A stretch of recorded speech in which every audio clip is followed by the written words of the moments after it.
और बुलेटिन में सबसे पहले अहम खबर ज्यूरिख से, वहां का रुख करेंगे। 19 जनवरी से दावोस में वर्ल्ड इकोनॉमिक फोरम 2026 के 56वें वार्षिक सम्मेलन का आगाज होने वाला है। 5 दिनों के समिट में दुनिया भर के कई दिग्गज नेता और टॉप लीडर्स शामिल होंगे। इस समिट की कवरेज करने वाला जी बिजनेस ही एकमात्र हिंदी न्यूज चैनल है। और इस बार क्या रहेगा एजेंडा इस समिट का, इस खबर पर रुक करेंगे ज्यूरिख के स्विट्जरलैंड का, जहां हमारे संवाददाता मौजूद हैं तरुण शर्मा। तरुण, आप ज्यूरिख में हैं, वहां पर ये बड़ा समिट होने वाला है, 2 दिन बाकी हैं। भारत की बात करें तो क्या तैयारी है इस समिट के लिए? बिल्कुल अनिता, बताना चाहूँगा कि जो ये समिट है ये जनवरी 19 से स्टार्ट होगा, जनवरी 23 तक ये चलेगा। और इस बार भारत के पास सबसे ज़्यादा स्पेस वाला पवेलियन है, तकरीबन 10,000 स्क्वायर फीट का इंडियन पवेलियन तैयार किया गया है।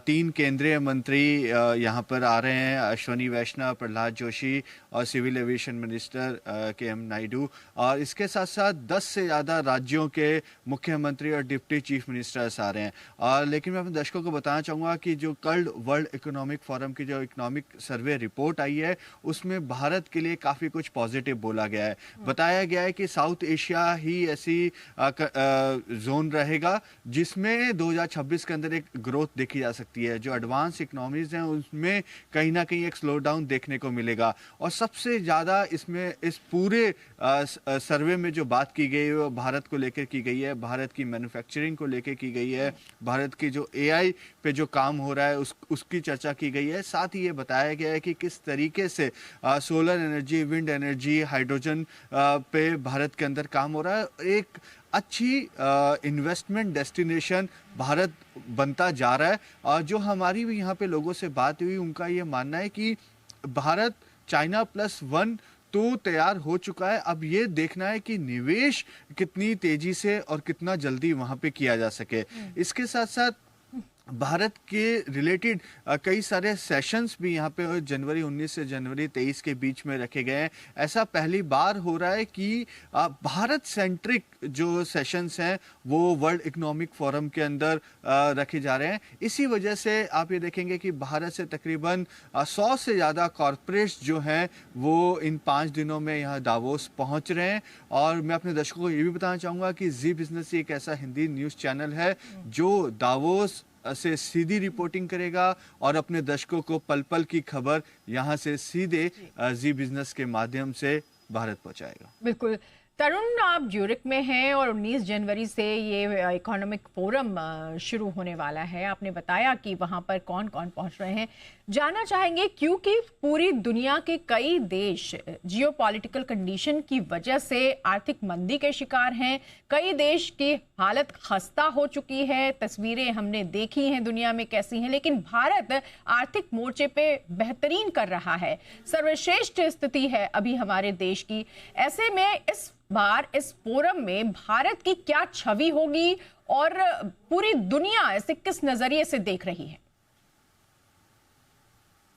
बिल्कुल आपने सही कहा कि जिस तरीके की अभी जियोपॉलिटिकल कंडीशंस है, ऐसी जियोपॉलिटिकल कंडीशन 1945 में हुई थी। उसके बाद इस समय दुनिया के अंदर इस तरीके की कई जगह वॉर्स चल रही हैं, कई जगह यूएस का कैप्चरिंग चल रही है, कई कंट्रीज़ पे वो कैप्चर करने की कोशिश कर रहा है। तो ऐसे कई मुद्दे हैं जिसकी वजह से जियोपॉलिटिकल कंडीशंस जो हैं वो बिगड़ी हुई हैं। लेकिन इस बीच भारत ने अपने आप को एक स्टेबल इकोनॉमी के तौर पे प्रोजेक्ट किया है। हमारी जो ग्रोथ रेट है वो 7.2 के आसपास रह सकती है, ऐसी वर्ल्ड बैंक की भी रिपोर्ट है।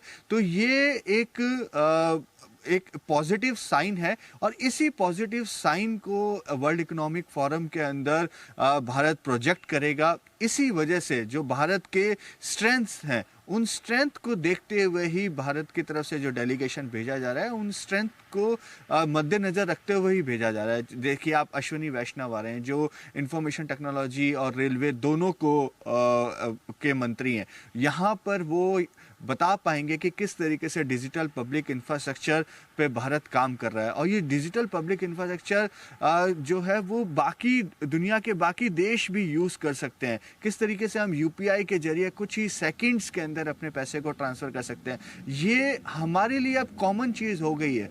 लेकिन दुनिया के लिए ये अभी भी एक सरप्राइजिंग फैक्टर है, क्योंकि यहाँ पे बड़े बड़े देशों में, एडवांस कंट्रीज़ में पैसे ट्रांसफ़र करने में 24 से 36 घंटे लगते हैं, लेकिन हमारे यहाँ पे वही काम 30 से 40 सेकंड्स के अंदर हो जाता है। दूसरा मंत्री जो आ रहे हैं प्रहलाद जोशी, राइजिंग सेक्टर को रिप्रेजेंट करेंगे, सोलर, विंड, हाइड्रोजन, इसमें हमने काफ़ी अच्छा काम किया है। हमने कई ऐसी स्कीम्स जो इम्प्लीमेंट करी हैं जो सोशली काफ़ी सक्सेसफुल रही हैं। चाहे आप पीएम सूर्य घर योजना की बात करें, जहाँ पे आपको रूफटॉप सोलर लगाने के लिए सरकार पैसा दे रही है, साथ सब्सिडी के तौर पे कुछ पैसा आपको अपनी जेब से लगाना होता है। दूसरा पीएम कुसुम है, जो किसानों के लिए, एक सोलर के लिए एक बड़ी स्कीम है। तो ये सभी जो चीज़ें हैं, और तीसरा बड़ा फैक्टर जो पिछले साल भी था, इस साल भी है, और हो सकता है कि अगले 4-5 साल और भी रहेगा, वो है आर्टिफिशियल इंटेलिजेंस। आर्टिफिशियल इंटेलिजेंस की वजह से कितना स्किल पे, या ये कहें कि स्किल ग्रोथ पे कितना फर्क पड़ेगा, किस तरीके की चैलेंजेस इस समय दुनिया के सामने हैं, कौन कौन से ऐसे सेक्टर्स हैं जहां पे सबसे ज़्यादा चैलेंज देखने को मिल सकता है। क्योंकि भारत का एक पॉजिटिव पार्ट भी है और नेगेटिव पार्ट भी है कि हमारी पॉपुलेशन जो है वो काफ़ी ज़्यादा यंग पॉपुलेशन है। यदि आर्टिफिशियल इंटेलिजेंस का हम यूज़ करें और कहीं ऐसा ना हो कि हम जॉब्स कम हो जाए, लोगों के लिए काम कम हो जाए, तो हमें बैलेंस रूप यहाँ पे रखना होगा आर्टिफिशियल इंटेलिजेंस पे। तो वो भी एक डायलॉग यहाँ पे रहेगा।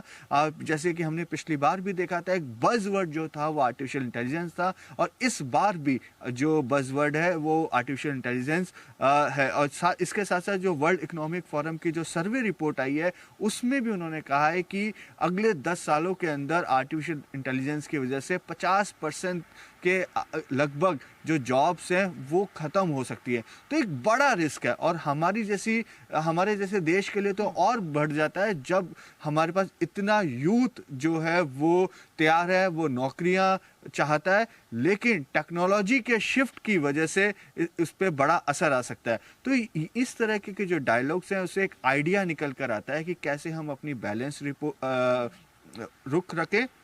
और इसके साथ साथ जो सीईओज हैं या जो मंत्री हैं, वो उनकी ग्लोबल फॉर्मल और इनफॉर्मल मीटिंग्स बहुत होती है। स्टेट्स अपने आप को रिप्रेजेंट यहाँ पे कर रहे हैं, 10 से ज़्यादा स्टेट्स यहाँ पर आ रहे हैं, महाराष्ट्र, मध्य प्रदेश, झारखंड, असम, तेलंगाना, आंध्र प्रदेश, गुजरात के डिप्टी चीफ मिनिस्टर। तो ये भी अपने आप को प्रोजेक्ट करेंगे कि हमारे यहाँ पे स्टेट लेवल पे क्या पॉलिसीज़ हैं। अनीता, मैं एक चीज़ और बताना चाहूँगा कि जो पॉलिटिकल स्टेबिलिटी इस समय भारत के अंदर है, वो दुनिया भर में कहीं देखी नहीं जा रही। और उसके साथ साथ हमने कोविड झेल लिया, हमने ऑपरेशन सिंदूर झेल लिया, हमने टैरिफ वॉर झेल लिया, उसके बावजूद हमारी जो ग्रोथ है उसमें कमी नहीं आई है। हम चौथी सबसे बड़ी दुनिया की अर्थव्यवस्था है। तो इसका जो प्रेजेंटेशन और जो इसका ये कहें कि प्रोजेक्शन है, या एक प्रोजेक्ट जो हम अपने आप को यहाँ करेंगे, वो काफी पॉजिटिव वे में है। और इसी वजह से अब दुनिया जो है भारत की ओर देख रही है। चाइना +1 जो पहले एक उम्मीद थी, और वो पूरी तरीके से पूरी हो रही है। और वियतनाम और जैसी कंट्रीज को भी हम मैन्युफैक्चरिंग के अंदर कोशिश कर रहे हैं कि पीछे छोड़े। और एक और बड़ा फैक्टर है कि हमारे लोग पूरी दुनिया में फैले हुए हैं, और वो लोग बड़ी बड़ी कंपनियों में काम कर रहे हैं,